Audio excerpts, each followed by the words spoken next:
দার্জিলিং ভ্রমণের তৃতীয় দিনে আমরা কোথায় কোথায় ঘুরেছিলাম, কেমন কেটেছিল দিনটা, সব কিছুই তোমাদের সাথে এই ব্লগে শেয়ার করব।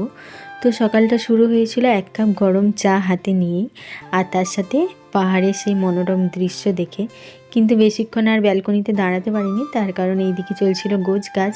সেই দিনই সন্ধ্যাবেলা ট্রেন ধরেছিলাম বাড়ি ফেরার জন্য। তো আমি বড়মশাই দুজনে মিলে সব কিছু আমাদের জামা কাপড়গুলো গুছিয়ে নিচ্ছিলাম। তারপর এই যে দেখো, সুন্দর করে সমস্ত জামা ব্যাগপত্র গুছিয়ে নিয়ে আমরা রেডিও হয়ে গিয়েছিলাম।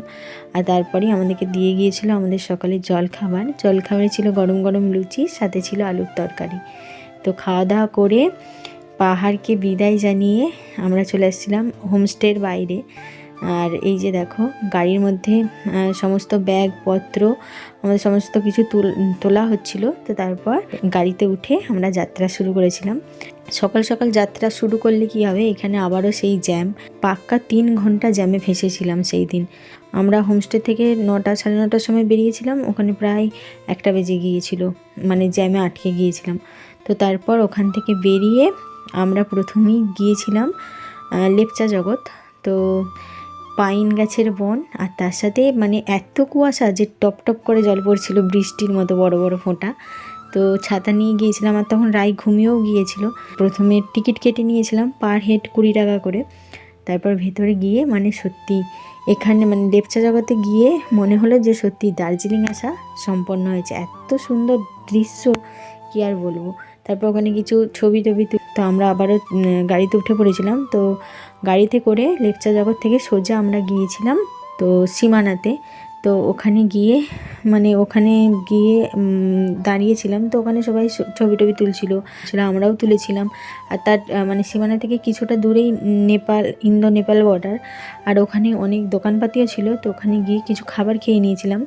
তখন প্রায় ঘড়িতে 1:30 2টোর মতো বেজে গিয়েছিল। তো তারপর ওখানে গিয়ে কফি, আর তারপরে মোমো, আর ছিল রুটি নিয়েছিলাম আমি। তো খাওয়া দাওয়া করে ওখান থেকে আবারও গাড়িতে করে আমরা যাত্রা শুরু করেছিলাম ইন্দো নেপাল বর্ডারের উদ্দেশ্যে। তো পাহাড়ি রাস্তা বেয়ে পৌঁছে গিয়েছিলাম নেপাল বর্ডারে। তো ওখানে গিয়ে বর্ডারের সামনে চেকিং হচ্ছিল। তো যে কোনো আইডি কার্ড, ভোটার কার্ড বা আধার কার্ড, প্যান কার্ড, এই সমস্ত কিছু দেখছিল। তো আমরা ভোটার কার্ড, আধার কার্ড আমাদের দুটোই সাথে ছিল। আমরা দেখিয়ে প্রবেশ করেছিলাম নেপাল বর্ডারে। ভারতের সীমানা পেরিয়ে নেপালে প্রবেশ করেছিলাম। আর বর্ডারে একটা বড় গেট ছিল। তো গেটের এপারটা ভারত আর ওপারটা নেপাল। নেপালে প্রবেশ করার পর ওখানে যে পাশে মার্কেটগুলো ছিল, আর আমরা পশুপতি মার্কেটে যাইনি। তো নেপালের এই মার্কেট থেকে আরও অনেক ভেতরে পশুপতি মার্কেট, তো সেখানে যাইনি। সামনে থেকেই কিছু কেনাকাটা করে ঘুরে আসছিলাম। আমাদের ভারতীয় 5 টাকা, 10 টাকা, 20 টাকা দিয়ে নেপাল থেকে 5 টাকা, 10 টাকা, 20 টাকা ওদের টাকা নিয়ে আসছি। আর সাথে রায় ওখান থেকে একটা পেন বন্দুক নিয়েছিল।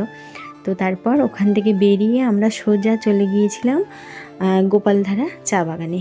তো অনেক দিন ধরেই ইচ্ছা ছিল, যখন থেকে ঠিক হয়েছিল যে আমরা দার্জিলিং আসবো, তখন থেকেই ঠিক হয়েছিল চা বাগানে যে চা বাগানের মালিদের মতো ড্রেস পরবো। তো ওখানে গিয়ে সেই মতো আমি, রাই, বড়মশাই 3 জনে মিলে ড্রেস পরেছিলাম।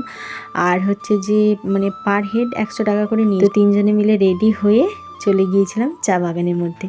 তো ওখানেও কিছুটা সময় কাটিয়েছিলাম, কিছু ছবি তোলা, কিছু ভিডিও করা, এই সমস্ত কিছু করে যখন গাড়িতে এসে উঠলাম, তখন ঘড়িতে প্রায় 4:30 বেজে গিয়েছে, 4:30 পৌনে 5টার মতো।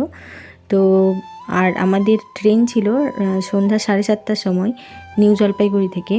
তো সেই মতো আর আমাদের পরের ডেস্টিনেশন ছিল মিরিক, কিন্তু মিরিক আর আমাদের দাঁড়ানো হয়নি। মিরিক লেকের পাশে দিয়ে আমরা আসছিলাম, কিন্তু দূর থেকেই মিরিককে দেখে আমরা পাহাড়ি রাস্তা ছেড়ে একেবারে সমতল রাস্তায় এসে পৌঁছেছিলাম। দার্জিলিংকে বিদায় জানিয়ে তার কিছু স্মৃতি ঝুলিতে ভরে অনেকটা মন খারাপ নিয়ে ফিরছিলাম বাড়ির উদ্দেশ্যে। নিউ জলপাইগুড়িতে যখন আমরা এসে পৌঁছলাম, তখন সন্ধ্যা হয়েই গিয়েছে। তখন প্রায় ঘড়িতে সন্ধ্যা 6:50 বাজছে। আর তারপর গাড়ি থেকে নেমে সবাই সবার ব্যাগপত্র নিয়ে স্টেশনের দিকে রওনা দিলাম। তো তারপর কিছুক্ষণ দাঁড়িয়ে থাকার পর আমাদের ট্রেন চলে আসছিলো স্টেশনে। এইভাবেই কেটে গিয়েছিল দার্জিলিং ভ্রমণের তৃতীয় দিনটা।